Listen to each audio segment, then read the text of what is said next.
கேரளா பார்த்திராத நிகழ்வாக வயநாட்டில் பெரும் நிலச்சரிவு அரங்கேறியுள்ளது. முண்டக்கை, சூரல்மலை போன்ற மலை கிராமங்களை காண முடியாத அளவு சேதமடைந்துள்ளன என கேரள முதல்வர் பினராயி விஜயன் கூறினார். நிலச்சரிவில் சிக்கி இதுவரை 1592 பேர் மீட்கப்பட்டுள்ளனர். நிலச்சரிவில் சிக்கி 191 பேர் காணாமல் போய் உள்ளனர். மீட்கப்பட்ட சடலங்கள் உறவினர்களிடம் ஒப்படைக்கப்பட்டு வருகிறது எனவும் தெரிவித்தார். வயநாட்டில் சூரமலை மற்றும் முண்டக்கை ஆகிய பகுதிகளில் ஏற்பட்ட நிலச்சரிவில் சிக்கி தமிழகத்தைச் சேர்ந்த 31 பேரை காணவில்லை என தகவல் வெளியாகியுள்ளது. இவர்கள் அங்கு பணியாற்றிய தொழிலாளர்கள் என கூறப்படுகிறது. நிலச்சரிவில் சிக்கி உயிரிழந்த 8 தமிழர்களின் உடல்கள் மீட்கப்பட்டுள்ளது. கேரளாவில் கடும் மழை பொழிவு இருக்கும் என 6 நாட்களுக்கு முன்பே எச்சரிக்கை விடுக்கப்பட்டதாக உள்துறை அமைச்சர் அமித்ஷா தெரிவித்துள்ளார். வயநாடு நிலச்சரிவு விவகாரத்தில் நாங்கள் அரசியல் செய்ய விரும்பவில்லை என்றும் கூறியுள்ளார். நிலச்சரிவு இயற்கை பேரிடர் என்பதால் அதனை தடுக்க முடியாது, ஆனால் தற்காத்துக் கொள்ளலாம் என காலநிலை ஆய்வாளர் ஸ்ரீதர் ராதாகிருஷ்ணன் தெரிவித்துள்ளார். ஆபத்தான பகுதியில் உள்ள மக்களை வேறு இடத்திற்கு குடியமர்த்த வேண்டும். நிலச்சரிவு நடப்பதற்கு 2 நாட்களுக்கு முன்பே எச்சரிக்கை விடுத்தும் கண்டுகொள்ளவில்லை என ஸ்ரீதர் குற்றம் சாட்டினார். வயநாட்டில் நிலச்சரிவு ஏற்பட்டுள்ள நிலையில் கேரளாவுக்கு தேவையான அனைத்து உதவிகளும் செய்யப்படும் என்று பினராயி விஜயனிடம் நான் உறுதியளித்துள்ளேன் என முதல்வர் ஸ்டாலின் தெரிவித்தார். 2 IAS அதிகாரிகள் தலைமையில் மருத்துவக் குழுவும் நிவாரண நிதியாக 5 கோடி ரூபாயும் வழங்கப்பட்டது. தேவைப்பட்டால் இன்னும் உதவிகள் செய்கிறோம் என்றார். நிலச்சரிவால் கடுமையாக பாதிக்கப்பட்டுள்ள பகுதிகளை ஆய்வு செய்ய பிரதமர் வயநாடு செல்ல உள்ளதாக தகவல் வெளியாகியுள்ளது. வானிலை சீரான பிறகு ஹெலிகாப்டர் மூலம் பிரதமர் மோடி பார்வையிடுகிறார். லோக்சபா எதிர்க்கட்சித் தலைவரும் காங்கிரஸ் எம்பியுமான ராகுல் இன்று வயநாடு செல்ல உள்ளதாக தெரிவிக்கப்பட்டது. ஆனால் தொடர் மழை மற்றும் மோசமான வானிலை காரணமாக விமானம் தரையிறங்குவதில் சிக்கல் உள்ளதால் பயணம் ரத்து செய்யப்பட்டது. நாளை ராகுலுடன் பிரியங்கா, KC வேணுகோபால் உள்ளிட்டோரும் வயநாடு செல்ல உள்ளதாக தெரிவிக்கப்பட்டுள்ளது. வயநாடு நிலச்சரிவில் காணாமல் போனோர் மற்றும் மருத்துவமனையில் உள்ளோர் பற்றி தகவல் தெரிவிக்க அவசர உதவி எண் வெளியிடப்பட்டுள்ளது. வயநாடு மாவட்ட அவசர கட்டுப்பாட்டு மையத்தின் 8078400977 என்ற எண்ணை தொடர்பு கொள்ளலாம் என தெரிவிக்கப்பட்டுள்ளது. தேனியை பூர்வீகமாக கொண்ட ஒரே குடும்பத்தைச் சேர்ந்த 9 தமிழர்கள் கேரள வயநாடு நிலச்சரிவில் சிக்கி பலியாகியுள்ளனர். தனித்தீவாக மாறியுள்ள முண்டக்கை பகுதியில் மேலும் பல தமிழர்கள் நிலச்சரிவில் சிக்கி பலியாகி இருக்கலாம் என அஞ்சப்படுகிறது. கர்நாடக துணை முதல்வர் TK சிவக்குமார் பிரதமர் மோடியை நேரில் சந்தித்து பேசினார். அப்போது மேகதாது விவகாரத்தில் மத்திய அரசு தலையிட வேண்டும் என வலியுறுத்தினார். அதற்கு மேகதாது அணை விவகாரத்தில் தமிழகமும் கர்நாடகாவும் அமர்ந்து பேசி சுமூக தீர்வு காண வேண்டும் என மோடி அறிவுறுத்தினார். மேகதாது அணை விவகாரத்தில் 2 மாநிலங்களும் அமர்ந்து பேசி தீர்வு காண வேண்டும் என பிரதமர் மோடி கூறியுள்ளார். ஆனால் தமிழகத்துடன் பேச்சுவார்த்தை நடத்த தயாராக இல்லை என கர்நாடக துணை முதல்வர் DK சிவக்குமார் தெரிவித்துள்ளார். தமிழகத்தில் உள்ள அனைத்து மக்களையும் தமிழக அரசு சமமாகத்தான் பார்க்கிறது. ஆளுங்கட்சி எதிர்க்கட்சி தொகுதி என பாகுபாடு பார்த்து அரசு நலத்திட்டங்களை செயல்படுத்தாது. இந்தியாவிலேயே தமிழகத்தில் மட்டும்தான் தொகுதிக்கு 10 திட்டங்கள் செயல்படுத்தப்படுகிறது என முதல்வர் ஸ்டாலின் தெரிவித்தார். எதிர்க்கட்சி வென்ற தொகுதிகளில் கூடுதல் திட்டங்கள் செயல்படுத்தப்படுவதாகவும் அவர் குறிப்பிட்டார். வீடு கட்டுவதற்கான வரைபட அனுமதி கட்டணம் உயர்த்தப்பட்டுள்ளது. மாநகராட்சி முதல் பேரூராட்சி வரை இந்த கட்டண உயர்வு நடைமுறையில் இருக்கிறது. சொந்த வீடு கட்டுவோம் என்ற தமிழக மக்களின் எண்ணத்தில் திமுக அரசு மண்ணள்ளி போட்டுவிட்டது என அதிமுக பொதுச் செயலாளர் பழனிசாமி விமர்சித்துள்ளார். ஏழை மக்களின் நலன் கருதி பழைய கட்டணத்தை மீண்டும் நடைமுறைப்படுத்த EPS வலியுறுத்தினார். பாரதிய ஜனதா MP அனுராக் தாக்கூரின் பேச்சை பாராட்டி கருத்து தெரிவித்த பிரதமர் மோடிக்கு எதிராக காங்கிரஸ் சார்பில் உரிமை மீறல் தீர்மானம் நோட்டீஸ் அளிக்கப்பட்டுள்ளது. அனுராக் தாக்கூர் பேசியதில் குறிப்பிட்ட ஆட்சேபனைக்கு உரிய கருத்துகள் அவை குறிப்பிலிருந்து நீக்கப்பட்டுள்ளது. ஆனால் எதையும் நீக்காமல் அனுராக் தாக்கூரின் முழு வீடியோவையும் பிரதமர் மோடி வெளியிட்டது அதிர்ச்சி அளிக்கிறது என காங்கிரஸ் MP சரண்ஜித் சிங் சன்னி கூறினார். புதுச்சேரி சட்டசபையில் நாளை கவர்னர் உரை மீதான விவாதம். அதனைத் தொடர்ந்து 2ஆம் தேதி காலை 9 மணிக்கு பட்ஜெட்டை முதல்வர் தாக்கல் செய்வார் என சபாநாயகர் செல்வம் அறிவித்தார். 5, 6ஆம் தேதிகளில் பட்ஜெட் மீதான விவாதம், 7, 8, 9ஆம் தேதிகளில் துறைகள் மீது உறுப்பினர்கள் பேசுவார்கள். 12, 13ஆம் தேதி முதல்வர் மற்றும் அமைச்சர்கள் பதிலளிப்பர். 14ஆம் தேதி தனிநபர் தீர்மானத்துடன் கூட்டத்தொடர் நிறைவு பெறும் என்றும் கூறினார். புதுச்சேரி சட்டசபை கூட்டத்தொடர் கவர்னர் ராதாகிருஷ்ணன் உரையுடன் இன்று துவங்கியது. கவர்னர் உரை துவங்கியதும் காங்கிரஸ், திமுக MLAக்கள் இடைமறித்து பேசினர். இதுதான் எனது முதல் மற்றும் கடைசி உரை, அனைவரும் அமர்ந்து கேளுங்கள் என கவர்னர் கூறிவிட்டு உரையை தொடர்ந்தார். கவர்னர் உரையில் கூறுவது அனைத்தும் பொய்யான தகவல் என கூறி காங்கிரஸ், திமுக MLAக்கள் வெளிநடப்பு செய்தனர். கிடைத்த வாய்ப்பை பயன்படுத்தி மக்களுக்காக பணியாற்றிய மன திருப்தி உள்ளது என கவர்னர் CP ராதாகிருஷ்ணன் கூறினார். புதிய கவர்னர் கைலாசநாதன் மிகவும் அனுபவம் வாய்ந்தவர். மிக சிறப்பாக குஜராத்தில் பணியாற்றியவர். அவரின் முழுமையான நிர்வாகத் திறனை புதுவையும் மக்களும் நன்கு பயன்படுத்திக் கொள்ள வேண்டும் என தெரிவித்தார். புதுச்சேரியின் கவர்னராக நியமிக்கப்பட்டுள்ள கைலாசநாதன் வரும் 6ஆம் தேதி புதுச்சேரிக்கு வந்து பதவியேற்க உள்ளார். இதனையடுத்து மகாராஷ்டிரா மாநில கவர்னராக நியமிக்கப்பட்டுள்ள CP ராதாகிருஷ்ணன் கவர்னர் மாளிகை அதிகாரிகள் மற்றும் ஊழியர்களிடம் வாழ்த்து தெரிவித்து விடைபெற்றார். போலீசார் அணிவகுப்பு மரியாதை அளித்தனர். தமிழக கவர்னர் ரவியின் பதவிக்காலம் இன்றுடன் நிறைவடைய உள்ளது. அவரின் பதவிக்காலம் நீட்டிக்கப்படுமா என முதல்வர் ஸ்டாலினிடம் செய்தியாளர்கள் கேள்வி எழுப்பினர். இதற்கு பதிலளித்த ஸ்டாலின், நான் ஜனாதிபதியோ பிரதமரோ இல்லை என்றார். மேட்டூர் அணையிலிருந்து வெளியேற்றப்பட்டுள்ள தண்ணீரை விவசாயிகள் சிக்கனமாக பயன்படுத்தி விவசாயத்தை மேற்கொள்ள வேண்டும் என நீர்வளத்துறை அமைச்சர் துரைமுருகன் கேட்டுக் கொண்டார். விசிக தலைவர் திருமாவளவனுக்கு பிடிவாரண்ட் பிறப்பித்து மயிலாடுதுறை கோர்ட் அதிரடி உத்தரவிட்டுள்ளது. 2023 முன்னாள் முதல்வர் ஜெயலலிதா கொண்டு வந்த மதமாற்ற தடைச் சட்டத்தை கண்டித்து நடந்த பேரணியில் கலவரம் ஏற்பட்டது. இது தொடர்பான வழக்கில் திருமா ஆஜராகாத நிலையில் அவர் மீது பிடிவாரண்ட் பிறப்பித்து மாவட்ட அமர்வு நீதிபதி R. விஜயகுமாரி உத்தரவிட்டுள்ளார். பாமக நிறுவனர் ராமதாஸ் சென்னை அப்பல்லோவில் அட்மிட் செய்யப்பட்டுள்ளார். 2 மாதங்களுக்கு ஒருமுறை மேற்கொள்ளும் சர்க்கரை, ரத்த அழுத்தம் உள்ளிட்ட வழக்கமான பரிசோதனைகள் காரணமாக அட்மிட் செய்யப்பட்டுள்ளார். பரிசோதனைகள் முடிந்தவுடன் டிஸ்சார்ஜ் செய்யப்படுவார் என பாமக சார்பில் தெரிவிக்கப்பட்டுள்ளது. ஊரக வளர்ச்சித்துறை அமைச்சர் I. பெரியசாமி காய்ச்சல் காரணமாக சென்னை 1000 விளக்கு பகுதி கிரீன் சாலையில் உள்ள தனியார் மருத்துவமனையில் அட்மிட் செய்யப்பட்டுள்ளார். அங்கு அவருக்கு சிகிச்சை அளிக்கப்படுகிறது. கேரள மாநிலம் வயநாட்டில் ஏற்பட்ட நிலச்சரிவால் 140க்கும் மேற்பட்டோர் பலியாகியுள்ளனர். பலி எண்ணிக்கை மேலும் உயரும் அபாயம் உள்ளது. இந்நிலையில் வயநாடு உள்ளிட்ட 8 கேரள மாவட்டங்களுக்கு ரெட் அலர்ட் விடுக்கப்பட்டுள்ளது. அங்கு தற்போது கனமழை பெய்து வருவதால் வயநாட்டில் மீண்டும் நிலச்சரிவு ஏற்படும் அபாயம் இருப்பதாக அதிகாரிகள் எச்சரித்துள்ளனர். தமிழக அரசின் பேரிடர் மீட்புப் படை, தீயணைப்பு மற்றும் மீட்புப் பணிகள் குழு மற்றும் மருத்துவக் குழுவினர் இன்று அதிகாலை வயநாடு சென்றடைந்தனர். வயநாடு சென்ற தமிழகத்தின் மூத்த IAS அதிகாரிகள் கேரள மாநில அரசின் மூத்த அதிகாரியுடன் ஆலோசனை நடத்தியுள்ளனர். இந்த ஆலோசனையை தொடர்ந்து வயநாடு மாவட்ட நிர்வாகத்துடன் இணைந்து இன்று முதல் மீட்புப் பணியில் ஈடுபடுகின்றனர். கேரள மாநிலம் வயநாடு மாவட்டத்தில் ஏற்பட்ட நிலச்சரிவில் சிக்கி பலியானோர் எண்ணிக்கை 161ஆக உயர்ந்துள்ளது. இன்னும் 200 பேர் மாயமாகியுள்ளதாக கூறப்படுகிறது. மீட்புப் பணியில் ராணுவம், தேசிய பேரிடர் மீட்புப் படையினர், உள்ளூர் மீட்புப் படையினர் தொடர்ந்து 2வது நாளாக ஈடுபட்டுள்ளனர். கேரளாவின் வயநாடு மாவட்டத்தில் நிலச்சரிவால் பாதிக்கப்பட்ட பகுதிகளில் தேடுதல் மற்றும் மீட்பு நடவடிக்கைகளுக்காக இந்திய விமானப்படையின் தெற்கு விமான கட்டளை இறங்கியுள்ளது. சிவில் அதிகாரிகளுக்கு ஆதரவாக 2 ஹெலிகாப்டர்கள் கோவை மாவட்டம் சூலூரில் இருந்து அனுப்பப்பட்டன. கேரள மாநிலம் வயநாடு மாவட்டத்தில் நிலச்சரிவால் பாதிக்கப்பட்ட பகுதிகளை ஆய்வு செய்ய லோக்சபா எதிர்க்கட்சித் தலைவரும் காங்கிரஸ் MPயுமான ராகுல் வயநாடு செல்ல இருப்பதாக அறிவிக்கப்பட்டது. தொடர் மழை மற்றும் மோசமான வானிலை காரணமாக விமானம் தரையிறங்குவதில் சிக்கல் உள்ளதால் பயணத்தை ரத்து செய்துள்ளதாக ராகுல் கூறியுள்ளார். பந்தா அதிகாரி பூஜா கேத்கரின் IAS தேர்ச்சி ரத்து செய்யப்படுவதாக UPSC எனப்படும் மத்திய அரசின் பணியாளர் தேர்வாணையம் அறிவித்துள்ளது. இனி ஆணையம் நடத்தும் எந்த தேர்விலும் பங்கேற்க அவருக்கு நிரந்தர தடை விதித்துள்ளது. மழைக்காலங்களில் வீணாக கடலில் கலக்கும் நீரை பாதுகாக்க சென்னையில் உள்ள ஏரிகளை சீரமைக்க கோரி ஹைகோர்ட்டில் வக்கீல் ஜெகநாத் என்பவர் மனு தாக்கல் செய்திருந்தார். இந்த மனு பொறுப்பு தலைமை நீதிபதி T. கிருஷ்ணகுமார், நீதிபதி குமரேஷ் பாபு ஆகியோர் விசாரித்தனர். அப்போது சென்னை மட்டுமின்றி தமிழகம் முழுதும் மழைக்காலங்களில் வீணாகும் நீரை அருகில் உள்ள ஏரிகளுக்கு ஏன் திருப்பிவிடக்கூடாது என கேள்வி எழுப்பிய நீதிபதிகள் விரிவான அறிக்கை தாக்கல் செய்யும்படி தமிழக அரசுக்கு உத்தரவிட்டனர். நாமக்கல் மாவட்டம் திருச்செங்கோடு அருகே காட்டுவளவு பகுதியில் தோட்டத்தில் கள்ளச்சாராயம் காய்ச்சிய தறித்தொழிலாளி ராமமூர்த்தி என்பவரை முளசி போலீசார் கைது செய்தனர். அவரிடமிருந்து 30 லிட்டர் சாராய ஊறல் மற்றும் 750 மில்லி சாராயம் பறிமுதல் செய்து விசாரித்து வருகின்றனர். கல்பாக்கம் அணுமின் நிலையத்தில் யுரேனியத்துக்கு மாற்றாக புளுட்டோனியம் பயன்படுத்த அனுமதி வழங்கப்பட்டுள்ளது. இந்த திட்டம் சிறப்பான பலனளித்தால் அதற்கடுத்து தோரியம் பயன்படுத்தப்படும்.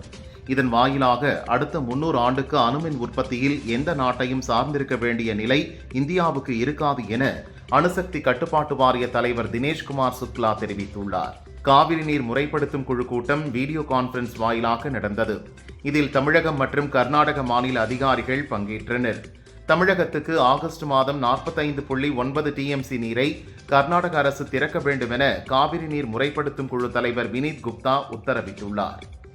6 முதல் 12ஆம் வகுப்பு வரை அரசு பள்ளியில் படித்த மாணவர்களுக்கு நடப்பாண்டு முதல் 1000 ரூபாய் வழங்கும் தமிழ் புதல்வன் திட்டம் ஆகஸ்ட் 9ஆம் தேதி கோவையில் தொடங்கப்படும் என முதல்வர் ஸ்டாலின் அறிவித்துள்ளார். தமிழக அமைச்சர் உதயநிதியின் சந்தோஷத்திற்காக ஃபார்முலா 4 கார் ரேஸ் நடத்தப்படுகிறது. இந்த விவகாரத்தில் பொதுமக்கள் நலன் கருதி அரசு உரிய நடவடிக்கை எடுக்க வேண்டும் என அதிமுக வழக்கறிஞர் அணி செயலர் இன்பதுரை தெரிவித்தார். கார் பந்தயத்தை சென்னையின் பிரதான பகுதியில் நடத்தக்கூடாது என தலைமை செயலரிடம் கடிதம் கொடுத்துள்ளோம். உரிய நடவடிக்கை இல்லாவிட்டால் மீண்டும் கோர்ட் உதவியை நாடுவோம் என்றும் கூறினார். முதல்வர் ஸ்டாலினிடம் கட்சியும் அரசு துறைகளும் கட்டுப்பாட்டில் இல்லை. அதனால் அவர் உடனடியாக பதவி விலகுவதுதான் தமிழகத்துக்கு நல்லது. எல்லா குற்றங்களுக்கும் போதைப் பொருட்கள் பயன்பாட்டின் பின்னணிதான் காரணம் என ராஜா தெரிவித்துள்ளார். சென்னையில் வெள்ள நீர் வடிகாலுக்கு மத்திய அரசு ஒதுக்கிய 5000 கோடி ரூபாய்க்கான கணக்கை தமிழக அரசு வழங்காத வரை தமிழகத்திற்கு ஒரு பைசா கூட மத்திய அரசு வழங்கக்கூடாது என்றும் கூறினார். ஹமாஸ் ஆயுத குழுவின் தலைவராக செயல்பட்டு வந்த இஸ்மாயில் ஹனியே ஈரான் புதிய அதிபர் பதவியேற்பு விழாவில் பங்கேற்க சென்றிருந்தார். ஈரான் தலைநகர் டெஹ்ரானில் அவர் தங்கியிருந்த வீட்டின் மீது தாக்குதல் நடத்தப்பட்டது. அதில் இஸ்மாயிலும் அவரது உதவியாளரும் பலியானார்கள். இஸ்ரேலிய படைகள் நடத்திய தாக்குதலில் அவர் இறந்ததாக சொல்லப்படுகிறது. நிலச்சரிவால் பாதிக்கப்பட்டுள்ள வயநாட்டிற்கு கேரள சுகாதாரத்துறை அமைச்சர் வீணா ஜார்ஜ் தனது காரில் சென்று கொண்டிருந்தார். மலப்புரம் மாவட்டம் மஞ்சேரி பகுதியில் சென்றபோது கார் மீது பைக் மோதியது. இதில் லேசான காயமடைந்த வீணா ஜார்ஜ் மஞ்சேரி அரசு ஹாஸ்பிட்டலில் அட்மிட் செய்யப்பட்டார். பைக்கில் வந்தவரும் காயத்துடன் ஹாஸ்பிட்டலில் சிகிச்சை பெற்று வருகிறார். போலீசார் விசாரிக்கின்றனர். மேற்கு தொடர்ச்சி மலைப்பகுதிகளில் பெய்த தொடர் மழையால் குற்றால அருவிகளில் வெள்ளப்பெருக்கெடுத்தது. இதனால் கடந்த 3 நாட்களாக அருவிகளில் குளிக்க தடை விதிக்கப்பட்டது. வெள்ளப்பெருக்கு குறைந்ததால் இன்று காலை முதல் மெயினருவி, ஐந்தருவி, பழைய குற்றாலம் அருவிகளில் குளிக்க அனுமதி வழங்கப்பட்டது. சுற்றுலா பயணிகள் உற்சாகமாக குளித்து மகிழ்ந்தனர். கேரள மாநிலம் வயநாடு நிலச்சரிவுக்கு முன் முண்டக்கை பள்ளி மைதானத்தில் குழந்தைகள் விளையாடி மகிழ்ந்த வீடியோ தற்போது நெட்டிசன்கள் சமூக வலைதளத்தில் பதிவிட்டுள்ளனர். தற்போது இந்த குழந்தைகளில் பலர் இல்லை என்பது மக்களை கண்ணீரில் ஆழ்த்தியுள்ளது. அதேபோல நிலச்சரிவுக்கு முன் கனமழையால் ஆற்றில் தண்ணீர் ஆர்ப்பரித்து செல்லும் வீடியோவும் பதிவிட்டுள்ளனர். நிலச்சரிவால் கடுமையாக பாதிக்கப்பட்டுள்ள பகுதிகளை ஆய்வு செய்ய பிரதமர் வயநாடு செல்ல உள்ளதாக தகவல் வெளியாகியுள்ளது. வானிலை சீரான பிறகு ஹெலிகாப்டர் மூலம் பிரதமர் மோடி பார்வையிடுகிறார். திருப்பத்தூர் மாவட்டம் கே. பந்தாரப்பள்ளி ஐயாசாமி வட்டம் பகுதியை சேர்ந்தவர் மணி. இவர் தான் வளர்த்து வந்த 6 ஆடுகளை கொட்டகையில் கட்டியிருந்தார். அதில் 3 ஆடுகளை சிறுத்தை கடித்துக் கொன்றது. இதனால் அப்பகுதி மக்கள் வீதியில் உள்ளனர். தென்காசி மாவட்டம் குறிஞ்சான்குளம் மற்றும் சுற்றுவட்டார பகுதிகளிலிருந்து கிராஃபைட் உள்ளிட்ட தாதுமணல் எடுப்பதற்கான ஏல அறிவிப்பை மத்திய அரசு தற்காலிகமாக ரத்து செய்திருப்பதை வரவேற்பதாக தமிழக பாரதிய ஜனதா தலைவர் அண்ணாமலை கூறியுள்ளார். கிராஃபைட் உள்ளிட்ட தாதுமணல் எடுப்பதற்காக மீண்டும் ஒப்பந்த புள்ளிகள் கோருகையில் அப்பட்டியலில் இருந்து குறிஞ்சான்குளம் நிரந்தரமாக நீக்கப்படும் என்ற நம்பிக்கை உள்ளதாகவும் அவர் தெரிவித்துள்ளார். எர்ணாகுளம் பெங்களூர் இடையே வாராந்திர வந்தே பாரத் சிறப்பு ரயில்கள் இன்று முதல் ஆகஸ்ட் 25ஆம் தேதி வரை இயக்கப்படும் என சேலம் ரயில்வே கோட்ட நிர்வாகம் அறிவித்துள்ளது. கூடுதலாக 8 பெட்டிகள் இணைக்கப்பட்டுள்ளதாகவும் தெரிவித்தனர். சேலம் மாவட்டம் கெங்கவல்லி அருகே தடாவூர் கிராமத்தை சேர்ந்த வாசுதேவன் என்பவர் பசுமாட்டை மேய்ச்சலுக்காக விட்டுள்ளார். விவசாய தோட்டத்தில் இருந்த 60 அடி ஆழமுள்ள கிணற்றில் பசு தவறி விழுந்து இறந்தது. தகவல் அறிந்த கெங்கவல்லி தீயணைப்பு துறையினர் பசுமாட்டை மீட்டு வாசுதேவனிடம் ஒப்படைத்தனர். தேனி மாவட்டத்தில் மேற்கு தொடர்ச்சி மலைப்பகுதியில் பெய்த தொடர் மழை காரணமாக மேகமலை அருவியில் வெள்ளப்பெருக்கு ஏற்பட்டது. இதனால் சுற்றுலாப் பயணிகள் குளிக்க வனத்துறையினர் தடை விதித்துள்ளனர். மருத்துவ படிப்புக்கு கலந்தாய்வு மூலம் மாணவர் சேர்க்கை நடக்கிறது. அதன்படி தமிழகத்தில் ஆகஸ்ட் 21ஆம் தேதி மருத்துவ படிப்புகளுக்கான கலந்தாய்வு நடைபெறும் என மக்கள் நல்வாழ்வுத்துறை அமைச்சர் மா சுப்பிரமணியன் தெரிவித்துள்ளார். அதற்கான தரவரிசை பட்டியல் ஆகஸ்ட் 19இல் வெளியாகும் என்றும் கூறினார். அதிகாரியின் கையெழுத்தை போலியாக போடுவது திமுக அரசில் சாதாரணமான ஒரு விஷயம் என பாஜக மாநில துணைத் தலைவர் KP ராமலிங்கம் தெரிவித்துள்ளார். தொடர் மழை காரணமாக ஜூராலா மற்றும் சுங்கேசுலா அணையிலிருந்து கிருஷ்ணா நதிக்கு நீர்வரத்து அதிக அளவில் வருகிறது. இதன் காரணமாக ஸ்ரீசைலம் அணையின் 7 மதகுகள் 10 அடி உயரத்திற்கு உயர்த்தப்பட்டு நாகார்ஜுன சாகர் அணைக்கு தண்ணீர் திறந்துவிடப்பட்டுள்ளது. காஞ்சிபுரத்தைச் சேர்ந்த நெசவாளர் பாலசுப்ரமணியன் சிறந்த காஞ்சிபுரம் பட்டு கைத்தறி நெசவாளர்களுக்கான தேசிய விருதுக்கு தேர்வாகியுள்ளார். ஆகஸ்ட் 7இல் டெல்லியில் நடக்கும் விழாவில் விருதை பெறுகிறார். மத்திய அரசு ஊழியர்களுக்கான ஊதியத்தை மாற்றியமைக்க 8வது ஊதியக்குழு அமைக்கும் திட்டம் பரிசீலனையில் இல்லை என ராஜ்யசபாவில் நிதித்துறை இணையமைச்சர் பங்கஜ் சௌத்ரி கூறியுள்ளார். தற்போதுள்ள 7வது ஊதியக்குழு 2014 அமைக்கப்பட்டு 2016 அமல்படுத்தப்பட்டது குறிப்பிடத்தக்கது. ஆந்திரா பீகாருக்கான நிதி ஒதுக்கீடு வீழ்ச்சியடைந்த வங்கியின் பின்தேதியிட்ட காசோலை என காங்கிரஸ் கட்சியின் ஜெயராம் ரமேஷ் விமர்சித்துள்ளார். இந்த 2 மாநிலங்களுக்கும் தெளிவு மற்றும் நிச்சயமில்லாத பல வாக்குறுதிகளை மோடி அளித்துள்ளார். அம்மாநிலங்களுக்கான நிதி ஒதுக்கீடு பல ஆயிரம் கோடி ரூபாயை கடந்துள்ளதாகவும் ஜெயராம் ரமேஷ் சாடினார். கோவை மாவட்டம் வால்பாறை மற்றும் அதன் சுற்றுவட்டார பகுதிகளில் கனமழை பெய்து வருவதால் பொதுமக்களின் இயல்பு வாழ்க்கை பாதிக்கப்பட்டுள்ளது. கனமழை காரணமாக சோலையாறு அணைக்கு நீர்வரத்து அதிகரித்து வருகிறது. சேலம் மாவட்டம் நகரமலை அடிவாரத்தில் போலீஸ் உயரதிகாரிகளுக்கான துப்பாக்கி சுடுதல் போட்டி நேற்று நடந்தது. 30க்கும் மேற்பட்ட உயரதிகாரிகள் பங்கேற்றனர். பிஸ்டல் 9mm மற்றும் இன்சாஸ் துப்பாக்கி ஆகிய 2 பிரிவுகளில் நடந்த போட்டியில் ஒட்டுமொத்த சாம்பியன்ஷிப்பை சேலம் மாநகர கமிஷனர் பிரவீன்குமார் அபிநயூ தட்டிச் சென்றார். இவருக்கு கோப்பைகளும் பரிசுகளும் வழங்கப்பட்டது. யுபிஎஸ்சி தேர்வு சர்ச்சையால் தலைவர் பொறுப்பிலிருந்து மனோஜ் சோனி விலகினார். அதைத் தொடர்ந்து மத்திய அரசு பணியாளர் தேர்வாணையத்தின் புதிய தலைவராக பிரீத்தி சுதன் நியமிக்கப்பட்டுள்ளார். 1983ஆம் ஆண்டு பேட்ச் IAS அதிகாரியான இவர் மத்திய சுகாதாரத்துறை செயலாளர் மற்றும் பாதுகாப்புத்துறை இணை செயலாளராக பணியாற்றியுள்ளார். சட்டப்பேரவைக்குள் குட்கா கொண்டு வந்த விவகாரத்தில் தமிழக முதல்வர் ஸ்டாலினுக்கு அனுப்பப்பட்ட உரிமை மீறல் நோட்டீஸை மீண்டும் விசாரிக்குமாறு ஹைகோர்ட் உத்தரவிட்டுள்ளது. கடந்த அதிமுக ஆட்சியில் நடந்த இச்சம்பவத்திற்கு அப்போதைய சபாநாயகர் உரிமை குழுவிற்கு அனுப்பினார். இதை எதிர்த்து தொடர்ந்த வழக்கில் சபாநாயகரின் உத்தரவிற்கு ஹைகோர்ட் தனி நீதிபதி தடை விதித்தார். தற்போது அவரது உத்தரவிற்கு தடை விதித்து நீதிபதிகள் MS சுப்பிரமணியம் மற்றும் குமரப்பன் அமர்வினர் தீர்ப்பளித்தனர். மயிலாடுதுறை மாவட்டம் தரங்கம்பாடி விநாயகர் பாளையம் பகுதியைச் சேர்ந்த முன்னாள் பேரூராட்சி கவுன்சிலர் அருண்குமார் கடந்த 26ஆம் தேதி இரவு மர்ம நபர்களால் உயிருடன் தீ வைத்து எரிக்கப்பட்டார். இதில் 65% தீக்காயமடைந்த அருண்குமார் தஞ்சாவூர் அரசு மருத்துவமனையில் சிகிச்சை பெற்று வந்த நிலையில் இறந்தார். பொறையூர் போலீசார் விசாரித்து வருகின்றனர்.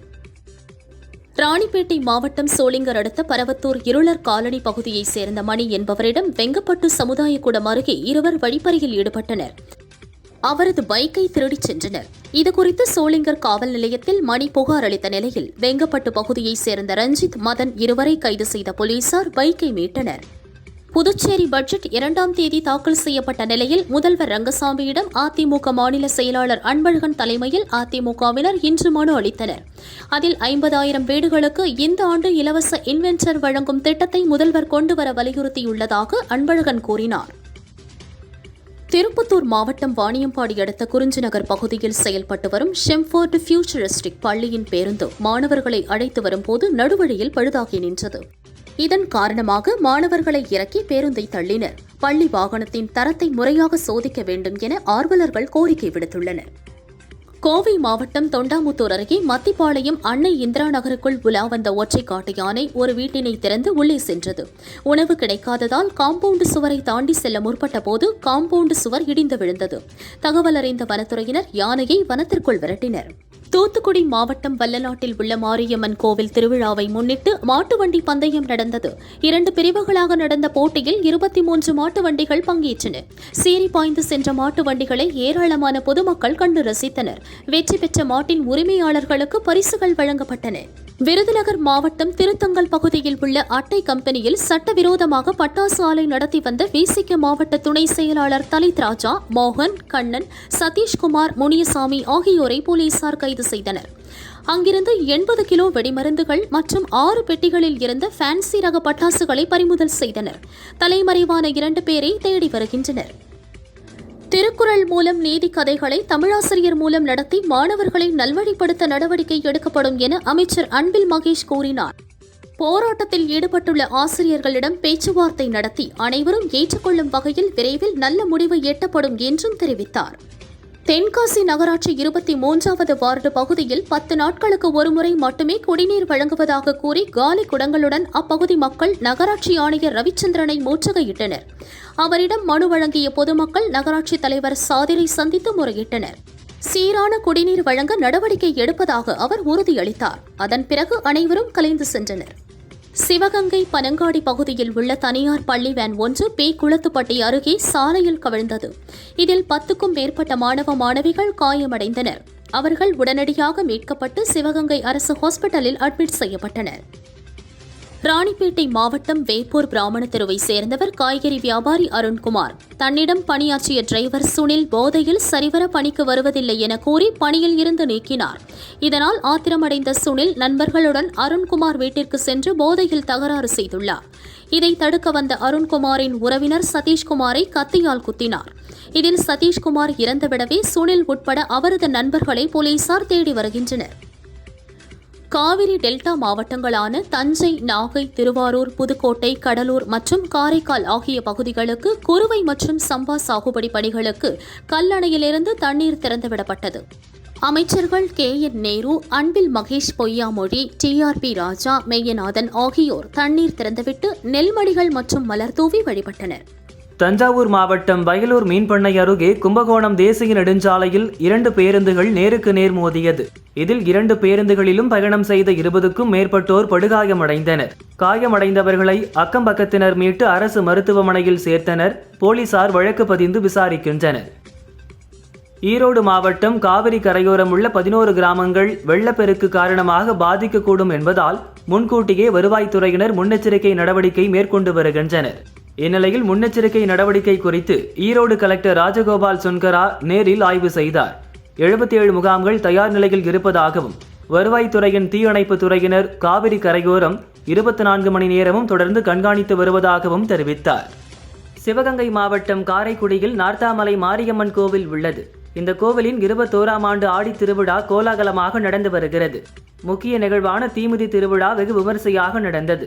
100க்கும் மேற்பட்ட பக்தர்கள் தீமிதித்து நேர்த்திக்கடன் செலுத்தினர். 2024-25 கல்வியாண்டிற்கான MBBS, BDS இடைநிலை மருத்துவ படிப்பில் சேர்வதற்கான ஆன்லைன் விண்ணப்ப பதிவு இன்று தொடங்கியது. மாணவர்கள் www.tnmedicalselection.org என்ற இணையதளத்தில் பதிவிறக்கம் செய்து விண்ணப்பிக்கலாம். ஆகஸ்ட் 8ஆம் தேதி மாலை 5 மணிக்குள் பூர்த்தி செய்த விண்ணப்பத்தை பதிவேற்றம் செய்யும்படி மருத்துவ கல்வி இயக்குநரகம் அறிவித்துள்ளது. கிருஷ்ணகிரி மாவட்டம் பெட்டமகிலாளம் ஊராட்சியில் மலை கிராமங்களில் பிரதமரின் ஜன்மான் திட்டத்தில் வீடு கட்ட பூமி பூஜை நடந்தது. தளி MLA ராமச்சந்திரன் பழங்குடியின மக்களுக்கு பணி ஆணைகளை வழங்கி பூமி பூஜையை துவக்கி வைத்தார். பழங்குடியின மக்களுக்கு வீடு கட்டப்படுவதால் மிகுந்த மகிழ்ச்சியில் உள்ளனர். சேலம் மாவட்டம் ஆத்தூர் நகராட்சியில் நடந்த கவுன்சிலர்கள் கூட்டத்தில் அதிமுக கவுன்சிலர்களுக்கு அதிக நிதி ஒதுக்கப்படுவதாக கூறி திமுக கவுன்சிலர் தங்கவேலு பெட்ரோல் பாட்டிலுடன் கூட்டத்திற்கு வந்தார். கூட்டத்தில் தீர்மானம் நிறைவேற்றினால் தற்கொலை செய்து கொள்வதாக மிரட்டினார். தொடர்ந்து தரையில் படுத்துக்கொண்டு ரகளையில் ஈடுபட்டார். தீர்மான நகலை கிழித்தும் அதிகாரிகளிடம் வாக்குவாதம் செய்தார். இதனால் சிறிது நேரம் பரபரப்பு ஏற்பட்டது. நீலகிரி மற்றும் கோவை மாவட்டங்களில் 12 முதல் 20 சென்டிமீட்டர் மழை பெய்ய வாய்ப்புள்ளதால் இன்று மிக கனமழைக்கான ஆரஞ்ச் அலர்ட் விடுத்து பொதுமக்கள் பாதுகாப்பாக இருக்க வானிலை மையம் அறிவுறுத்தியுள்ளது. தேனி மாவட்டம் மல்லிகாபுரத்தைச் சேர்ந்தவர் குபேந்திரன். மெக்கானிக்கான இவர் பைக்கில் மோதுவது போல் வந்த சூர்யா என்பவரை கண்டித்து அனுப்பினார். கோபத்துடன் சென்ற சூர்யா தனது உறவினர்களை அழைத்து சென்று குபேந்திரனிடம் தகராறு செய்தார். மோதல் முற்றவே சூர்யாவின் சகோதரர் முத்துக்குமார் அங்கிருந்த கம்பியால் குபேந்திரனை சரமாரியாக குத்தினார். இரத்த வெள்ளத்தில் சரிந்த அவர் பலியானார். போலீசார் சூர்யா, முத்துக்குமார் உள்பட 8 பேரை கைது செய்தனர். பெண் காவலர்கள் குறித்து சவுக்கு சங்கர் அவதூறாக பேசிய வழக்கில் ரெட்ஃபிக்ஸ் யூடியூப் சேனலை மூட சென்னை ஹைகோர்ட் உத்தரவிட்டுள்ளது. இவ்வழக்கில் கைதாகி சிறையில் இருக்கும் சேனல் நிறுவனர் ஜெரால்ட் ஜாமீன் கோரிய வழக்கை விசாரித்த நீதிபதி யாருக்கும் வெளியே பேட்டி கொடுக்க கூடாது, ரெட்ஃபிக்ஸ் சேனலை மூட வேண்டும் என்ற நிபந்தனைகளுடன் ஜாமீன் வழங்கி உத்தரவிட்டார். காஞ்சிபுரம் சாலவாக்கம் அருகே இந்திய ராணுவத்துக்கு சொந்தமான பயிற்சி ஹெலிகாப்டர் கோளாறு காரணமாக அவசரமாக தரையிறக்கப்பட்டது. பொதுமக்கள் பீதியடைந்த நிலையில் பைலட் மற்றும் பயிற்சி பைலட் ஆகியோருக்கு எந்தவித அசம்பாவிதமும் ஏற்படவில்லை. மற்றொரு ஹெலிகாப்டரில் வந்த வல்லுநர்கள் பழுதான ஹெலிகாப்டரை சீர்படுத்தும் பணியில் ஈடுபட்டனர். சென்னை ஓட்டேரியில் கள்ளச்சந்தையில் மதுபானம் விற்ற காட்டுரோஜா என்பவரை போலீசார் கைது செய்தனர். அவர் மீது ஏற்கனவே 15 குற்ற வழக்குகள் உள்ளன. நாமக்கல் மாவட்டம் குமாரபாளையத்தில் காவிரி ஆற்றில் ஏற்பட்ட வெள்ளப்பெருக்கால் கரையோர பகுதிகளில் உள்ள சில வீடுகளுக்குள் தண்ணீர் புகுந்துள்ளது. அவர்கள் முகாம்களில் தங்க வைக்கப்பட்டுள்ளனர். முகாம்களை மாவட்ட கலெக்டர் உமா நேரில் சென்று ஆய்வு செய்தார். மேலும் கரையோர பகுதிகளில் வசிக்கும் மக்களை வீடுகளுக்குள் இருக்க வேண்டாம் என அறிவுரை கூறினார். மூத்த குடிமக்களுக்கு சிரமம் ஏற்படுத்தும் வகையில் ஆயுள் மற்றும் மருத்துவ காப்பீடு பிரீமியங்கள் மீது விதிக்கப்படும் 18% GST வரியை திரும்ப பெறுமாறு மத்திய அமைச்சர் நிதின் கட்கரி வலியுறுத்தியுள்ளார். பாதிக்கப்பட்டவர்களுக்கு அதிமுக சார்பில் எங்களது ஆழ்ந்த அனுதாபங்கள் என பார்லிமென்டில் அதிமுக MP தம்பிதுரை வயநாடு நிலச்சரிவு குறித்து பேசத் தொடங்கினார். மறுசீரமைப்புகளுக்கான தொகையை உடனடியாக விடுவிக்க வேண்டும் என்பது எங்களது கோரிக்கை. நிலச்சரிவு சம்பவத்தை தேசிய பேரிடராக அறிவிப்பதோடு சிறப்பு நிவாரண தொகுப்பும் கேரளாவிற்கு வழங்க வேண்டும் என வலியுறுத்தினார். கடந்த சில நாட்களாக இறங்கு முகத்தில் இருந்த தங்கம் விலை இன்று மீண்டும் உயர்ந்துள்ளது. அதன்படி சவரனுக்கு ரூபாய் 280 உயர்ந்து ஒரு சவரன் ரூபாய் 51,360க்கும், கிராமுக்கு ரூபாய் 35 உயர்ந்து ஒரு கிராம் 6,420 ரூபாய்க்கும் விற்பனையாகிறது. தங்கத்தின் தொடர் விலை சரிவால் விரைவில் சவரன் ரூபாய் 51,000ற்கு கீழ் செல்லும் என எதிர்பார்த்த மக்கள் சற்று ஏமாற்றமடைந்துள்ளனர். கோவையில் சிரவை ஆதீனத்தின் கௌமார மடாலயத்தில் கோடி அர்ச்சனை பெருவிழாவும் 54ஆம் ஆண்டு நான் மங்கள விழாவும் இன்று துவங்கியது. முன்னதாக வேலை வழிபாடு நிகழ்ச்சியை குமரகுருவர சுவாமிகள் தொடங்கி வைத்தார். ஓம் சரவண பவ என்ற 6 எழுத்து மந்திரத்தை கோடி முறை ஓதி வேல்களுக்கு பக்தர்கள் திருநீறு அர்ச்சனை செய்தனர்.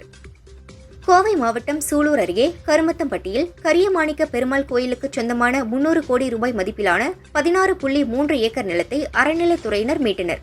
நிலத்தை சுற்றி வேலி அமைத்து அறிவிப்பு பலகை நட்டனர். மயிலாடுதுறை மாவட்டம் குத்தாலத்தில் பிரசித்தி பெற்ற ஒக்தவேதீஸ்வரர் ஆலயத்தில் ஆடி கிருத்திகையை முன்னிட்டு தெப்ப உற்சவம் வெகு விமரிசையாக நடைபெற்றது. இதில் தருமபுரம் ஆதீனம் உள்பட திரளான பக்தர்கள் பங்கேற்று சுவாமி தரிசனம் செய்தனர். கடலூர் மாவட்டம் மேல் வளையமாதேவி கிராமத்தில் உள்ள மூக்குத்தியம்மன் கோயிலில் 8 கிராம் தங்க நகைகள் மற்றும் உண்டியலில் இருந்த பணத்தை மர்ம நபர்கள் திருடிச் சென்றனர். அங்கிருந்த சிசிடிவி கேமராக்களின் ஹார்ட் டிஸ்கையும் தூக்கி சென்றனர். சேத்தியாத்தோப்பு போலீசார் விசாரிக்கின்றனர். இலங்கை சென்றுள்ள இந்திய அணி 3 போட்டிகள் கொண்ட T20 தொடரில் பங்கேற்றது. முதல் 2 போட்டியில் வென்ற இந்தியா ஏற்கனவே தொடரை கைப்பற்றியது. பல்லேகலேயில் 3வது போட்டி நடந்தது. முதலில் பேட்டிங் செய்த இந்திய அணி 20 ஓவர்களில் 9 விக்கெட் இழப்புக்கு 137 ரன்கள் மட்டுமே எடுத்தது. இலங்கை அணியும் 20 ஓவரில் 8 விக்கெட்டுக்கு 137 ரன்கள் எடுத்தது. சூப்பர் ஓவரில் இலங்கை 2 ரன்கள் எடுத்தது. முதல் பந்திலேயே சூரியகுமார் பவுண்டரி அடித்து இந்திய அணியை வெற்றி பெற வைத்தார். நான் இந்திய அணியின் கேப்டனாக இருக்க விரும்பவில்லை, நான் ஒரு தலைவனாக இருக்க விரும்புகிறேன். இந்திய வீரர்கள் அதிகளவு திறமையும் தன்னம்பிக்கையும் வைத்துள்ளனர். இதனால் எனது வேலை சுலபமானது என சூரியகுமார் யாதவ் கூறினார். எகிப்தை சேர்ந்த வாழ்வீச்சு வீராங்கனை நட்டா ஹஃபீஸ் 7 மாத கர்ப்பிணியாக பாரிஸ் ஒலிம்பிக்கில் பங்கேற்றுள்ளார். அமெரிக்காவின் எலிசபெத் டாட்டகோவ்ஸ்கியை தோற்கடித்து அவருக்கு அதிர்ச்சி அளித்தார். ஆனால் அடுத்த சுற்றில் தென்கொரியாவின் ஜியோன் ஹயோங்கிடம் தோல்வியை தழுவினார். போட்டிக்களத்தில் 2 பேர் இருப்பதாக உங்களுக்கு தோன்றலாம், ஆனால் உண்மையில் இங்கிருப்பது 3 பேர். நான், என்னுடைய போட்டியாளர் மற்றும் இன்னும் நம் உலகிற்கு வராத என்னுடைய குழந்தை என தனது இன்ஸ்டாவில் பதிவிட்டுள்ளார் நட்டா ஹஃபீஸ். சூப்பர் ஓவரை தன்னை நம்பிக் கொடுத்த கேப்டன் சூரியகுமாருக்கு வாஷிங்டன் சுந்தர் நன்றி தெரிவித்துள்ளார். இலங்கைக்கு எதிரான 3வது T20 போட்டியில் சூப்பர் ஓவர் வீசி 2 ரன்களில் இலங்கையை ஆட்டமிழக்கச் செய்தார். கடின உழைப்பும் கடவுளின் ஆசிர்வாதமும் தன்னை சிறப்பாக செயல்பட செய்தது. சூப்பர் ஓவர் வீசிய நேரத்தில் அமைதியாக இருந்து என்ன செய்ய வேண்டும் என்பதில் கவனம் செலுத்தினேன் என சுந்தர் கூறினார். இந்திய அணியின் ஒவ்வொரு கிரிக்கெட் தொடர் முடிந்ததும் அந்த தொடரில் சிறப்பாக ஃபீல்டிங் செய்யும் வீரருக்கு BCCI விருது வழங்கி கௌரவித்து வருகிறது. அந்த வகையில் இலங்கைக்கு எதிரான T20 தொடரில் சிறந்த ஃபீல்டராக ஆல்ரவுண்டர் ரிங்கு சிங் தேர்வு செய்யப்பட்டார். அவருக்கு இந்திய அணியின் உதவி பயிற்சியாளர் ரியான் டெண்டோஸ்கேட் விருதை வழங்கி கௌரவித்தார். பாரிஸ் ஒலிம்பிக் பேட்மிண்டன் போட்டியில் இந்தியாவின் நட்சத்திர வீராங்கனை PV சிந்து காலிறுதிக்கு முந்தைய சுற்றுக்கு தகுதி பெற்றுள்ளார்.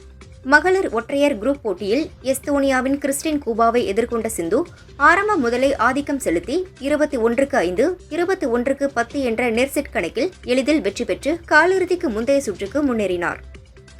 பாரிஸில் நடக்கும் ஒலிம்பிக் போட்டியின் துப்பாக்கிச் சுடுதலில் இறுதிப் போட்டிக்கு இந்திய வீரர் ஸ்வாப்னில் முன்னேறினார். 50 மீட்டர் ரைஃபிள் பிரிவில் அவர் இறுதிப் போட்டிக்கு முன்னேறியுள்ளார். பேட்மிண்டன் போட்டியில் ஈஸ்டோனியா வீராங்கனையை வீழ்த்தி இந்திய வீராங்கனை PV சிந்து காலிறுதிக்கு முந்தைய சுற்றுக்கு முன்னேறினார். மகளிர் ஒற்றையர் பிரிவு டேபிள் டென்னிஸ் போட்டியில் மகளிர் ஒற்றையர் பிரிவில் இந்தியாவின் ஸ்ரீஜா அகுலா காலிறுதிக்கு முந்தைய சுற்றுக்கு தகுதி பெற்றார். ஹிந்தியில் வரவேற்பை பெற்ற அந்தாதூன் படம் தமிழில் அந்தகன் என்ற பெயரில் ரீமேக் ஆகியுள்ளது. பிரசாந்த், பிரியா ஆனந்த், சிம்ரன் உள்ளிட்ட பலர் நடித்துள்ளனர். பிரசாந்தின் தந்தை தியாகராஜன் இயக்கி தயாரித்துள்ளார். வரும் ஆகஸ்ட் 15 படம் ரிலீஸ் என அறிவித்தனர். அந்த சமயம் விக்ரமின் தங்கலான் கீர்த்தி சுரேஷுக்கு ரகு தாத்தா மற்றும் அருள்நிதியின் டிமாண்டி காலனி 2 ஆகிய படங்களின் வெளியீடும் அறிவிக்கப்பட்டுள்ளது. இதனால் 4 படங்களுக்கும் கணிசமான தியேட்டர் கிடைக்குமா என்ற சூழல் இருந்தது. இதனால் அந்தகன் பட ரிலீஸை ஆகஸ்ட் 9க்கு மாற்றிவிட்டனர். மணிரத்னம் இயக்கத்தில் கமல், சிம்பு, த்ரிஷா, அசோக் செல்வன், ஐஸ்வர்யா லட்சுமி மற்றும் பலர் நடிக்கும் படம் தக் லைஃப். இப்படத்திற்கான படப்பிடிப்புகள் ஆரம்பமாகி விறுவிறுப்பாக நடந்து வருகின்றன. கூடவே டப்பிங் பணிகளையும் சேர்த்து முடித்து வருகின்றார்கள். இன்னும் படப்பிடிப்பு மீதமுள்ள நிலையில் கமலின் ஆஸ்தான நடிகர் நாசன் மற்றும் விருமாண்டி நாயகி அபிராமி ஆகியோரும் இப்படத்தில் இணைந்துள்ளனர். கமல் தயாரிக்க தேசிங்கு பெரியசாமி இயக்கத்தில் சிம்புவின் 48வது படம் அறிவிக்கப்பட்டது. சரித்திர படமாக உருவாகும் இப்படத்திற்கான அறிவிப்பு வெளியாகி ஓராண்டை கடந்த போதிலும் இன்னும் படம் துவங்கவில்லை. படத்தின் பட்ஜெட்டால் கமல் இப்பட தயாரிப்பில் இருந்து விலகி உள்ளார். இதனால் இந்த படம் டிராப் என கூறப்பட்ட நிலையில் தற்போது சிம்புவின் 50வது படமாக இந்த படம் தயாராக உள்ளதாம். வேறு ஒருவர் தயாரிக்க உள்ளதாகவும் அதற்கு முன்பாக சிம்பு மலையாள இயக்குனர் ஜூட் ஆண்டனி ஜோசப் இயக்கத்தில் ஒரு படத்தில் நடிக்க தயாராகி வருகிறார். நடிப்பு, இசையமைப்பு என பயணித்து வரும் ஜிவி பிரகாஷ் சமீபத்தில் வெளியான சூரரை போற்று ஹிந்தி ரீமேக்கான சர்பிரா படத்திற்கு இசையமைத்தார். அக்ஷய் நடித்த இந்த படம் நஷ்டத்தை தழுவியது. இந்நிலையில் அக்ஷய் குமாரின் அடுத்த ஹிந்தி படமான ஸ்கை ஃபோர்ஸுக்கும் ஜிவி பிரகாஷ் இசையமைக்கிறார். முன்னதாக கீரவாணி இசையமைப்பதாக இருந்தது. சில பிரச்சனைகளால் அவர் விலக ஜிவி இணைந்துள்ளார். ஸ்ரீ வெற்றி இயக்கத்தில் அஸ்வின், அபர்நதி நடித்துள்ள படம் நார்கரப்போர். சென்னையில் நடந்த இசை வெளியீட்டு விழாவில் பேசிய இப்படத்தை வெளியிடும் தயாரிப்பாளர் சுரேஷ் காமாட்சி, அபர்நதி நல்ல நடிகை, ஆனால் அவர் விழாவிற்கு வராதது வருத்தம். நடிகைகள் ப்ரமோஷனுக்கு வரமாட்டார்கள் என்பது தமிழ் சினிமாவில் சாபக்கேடாகவே மாறிவிட்டது. அபர்நதியை இப்பட விழாவிற்கு அழைத்தபோது அதற்கு தனியாக 3 லட்சம் தர வேண்டும் என்றார். மேலும் அவர் அருகில் யார் அமர வேண்டும் என்றெல்லாம் கண்டிஷன் போட்டார். அதையெல்லாம் நான் பேசினால் சர்ச்சையாகிவிடும். இப்படிப்பட்ட நடிகைகள் தேவையில்லை. அதுதான் தமிழ் சினிமாவிற்கு நல்லது என வருத்தத்துடன் பேசினார்.